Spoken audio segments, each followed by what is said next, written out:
ঘোষণা কৰিছে ডাঙৰ ঘোষণা কৰিছে হিমন্ত চৰকাৰে বিশেষকৈ চৰকাৰী যিসকল কৰ্মচাৰী আছে তেওঁলোকক ভাল খবৰ দিছে সমান্তৰালকৈ নিবনুৱা যুৱক যুৱতীকো ভাল খবৰ দিছে হিমন্ত চৰকাৰে এই 15টা ডাঙৰ ঘোষণা কি চাওঁ হওক এই মুহূৰ্তৰ ব্ৰেকিং নিউজ জনাই আছো হিমন্ত চৰকাৰৰ 15টা ডাঙৰ ঘোষণা 15টাকৈ ডাঙৰ ঘোষণা কৰিছে হিমন্ত চৰকাৰে চৰকাৰী কৰ্মচাৰীৰ পৰা নিবনুৱা যুৱক যুৱতীলৈ ভাল খবৰ হিমন্ত চৰকাৰৰ এতিয়াৰে পৰা চৰকাৰী কৰ্মচাৰীৰ বাবে আপোন বাহন নামৰ নতুন আঁচনি ঘোষণা কৰিছে হিমন্ত চৰকাৰে চৰকাৰী কৰ্মচাৰীয়ে কম সুদত ল'ব পাৰিব ৰাজ সাহায্যযুক্ত কাৰ লোন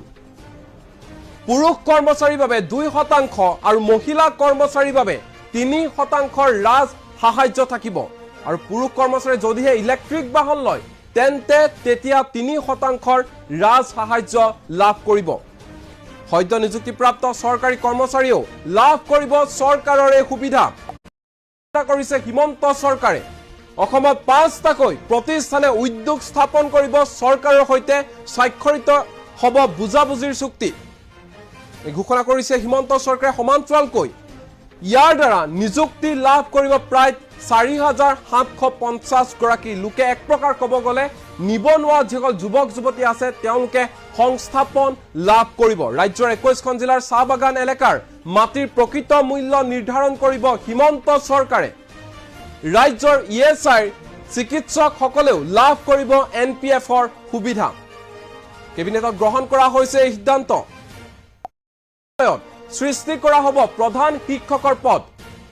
বিদ্যালয়ৰ জ্যেষ্ঠ শিক্ষকে লাভ কৰিব প্ৰধান শিক্ষকৰ দায়িত্ব যিকেখন বিদ্যালয়ত 100 বা 149 গৰাকী শিক্ষাৰ্থী আছে হে বিদ্যালয়ৰ প্ৰধান শিক্ষকে নাপাব প্ৰধান শিক্ষকৰ হাৰত দৰমহা 500 টকাকৈ মাননিহে দিয়া হ'ব হে সকল শিক্ষকক কেবিনেটত মাধ্যমিক শিক্ষাত এতিয়াৰে পৰা অনুষ্ঠিত নহয় টেট পৰীক্ষা ডাঙৰ খবৰ এই মুহূৰ্তত মাধ্যমিক শিক্ষাত এতিয়াৰে পৰা অনুষ্ঠিত নহয় টেট পৰীক্ষা তাৰ সলনি হ'ব টেট বা নিয়োগ পৰীক্ষা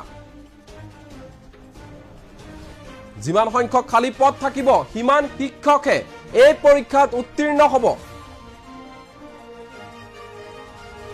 আৰু এয়া 15টা ডাঙৰ ঘোষণা হিমন্ত চৰকাৰৰ কালি